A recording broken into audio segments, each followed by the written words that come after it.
Good morning, sir. I am Anshul. Actually, I have two questions. The first one is, you found a great problem. You raised a lot of money, $15 million as you told. Then why you sold that to some VC? Why you sold your share to a VC rather than taking it forward and making it making it big? So that's a great question. And I've noticed a very different mentality of entrepreneurs in India versus the U.S. So, in the U.S., when we raise money, a lot of times, every time you raise money, you sell some of your share. So, example, if you and I start a company together, we have a 50-50 partnership. If I raise money to a bank, I give them share, and I give them share, and I give them share, I give them share. And a lot of times I've noticed Indian entrepreneurs don't want to give any share. They want to hold on to as much as they can. And what happens is it becomes sort of a struggle between how much do you want to hold on to and how big do you want the company to get. I felt that, with my experience, I didn't really have much experience in the healthcare industry, that for me to take the company forward, to make it, if I raise 15 million, to make it a company that has $100-200 million in sales, I didn't feel comfortable that I could actually take it to that level. That was a different level that I didn't feel comfortable doing. So I felt comfortable I could start a company, take it to 50 to 100 employees, but I didn't feel I could grow a company from 100 employees to maybe 10,000 employees. So that was one. I felt that my risk was lessened by bringing in outside people who had that experience, and I still have some share in the company. I can keep some of that share in the company, and hopefully they can grow the company to $100 million or something like that. Right? That's one. Second is it was just a personal choice. I'd done it for about 6 years. I just felt that I wanted to just do something a little bit different. So that was just a personal choice. So I don't know if that answers your question. So I have another question. How did you raise $15 million? Yeah. Well, and I'm asking what was your plan and what Sure. was the scale at which you were planning it, and what you show to the federal government that they granted you $15 million? Yeah. So the government, it took a lot of years and a lot of time. I mean, we started with about $20,000. Then the first round of financing, we raised about $1 million, and then we waited another couple of years. And every time we had to show progress, right? So we basically had a plan. Like the first plan, I was like, I will build, if I can have $20,000, I can build a prototype that'll work. Okay. So people said, okay, build a prototype. I built the prototype. Then after the prototype, I said, I will test this in hospitals and actually show that this will actually reduce time in surgery. So we went and tested at Stanford University in the U.S., published a paper. I presented the paper at a conference, and we were able to show that, reduced time. So the point is that every time we raised money, these incremental steps, we had a plan associated with it, and we were able to prove ourselves and gain credibility. Because no one's going to give me $15 million. They don't know who I am, what I'm doing. Why should you give me $15 million? But if I prove myself over 3, 4, or 5 years, and every time I said I was going to accomplish something, I was able to do it, your confidence with the increases. So, but it's very difficult. The first round of funding that we did, I presented to about 300 people.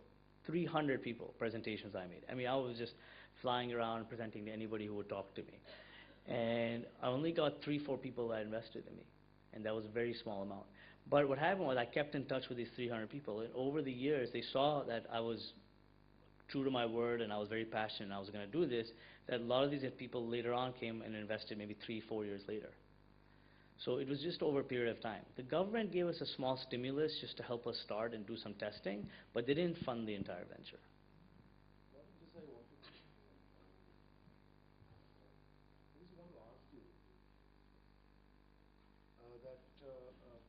The ecosystem in the US is different from ecosystem in India.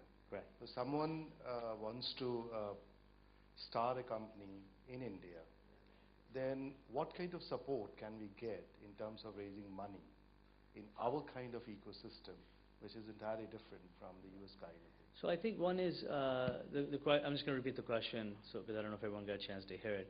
The question was the ecosystem in India is different than the ecosystem in the US. How can one go about raising money in India? Okay.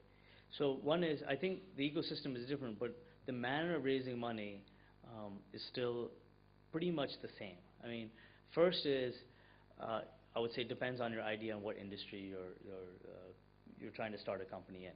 So if we take an industry such as, just use mine as healthcare, then you want to basically go out and meet every healthcare entrepreneur that there is already. So I would make a list of all the healthcare entrepreneurs, try to meet them and talk to them. And basically, I never asked for money in the beginning. The first thing I would do is ask for advice. I would say, this is the idea I'm pursuing. What do you think of this opportunity? Can you give me some advice? And that way, because if someone comes knocking on my door and says, I want money, I'm already completely turned off. But if someone comes to me and says, hey, I want some advice, I'm more than happy to give advice because advice doesn't cost me anything.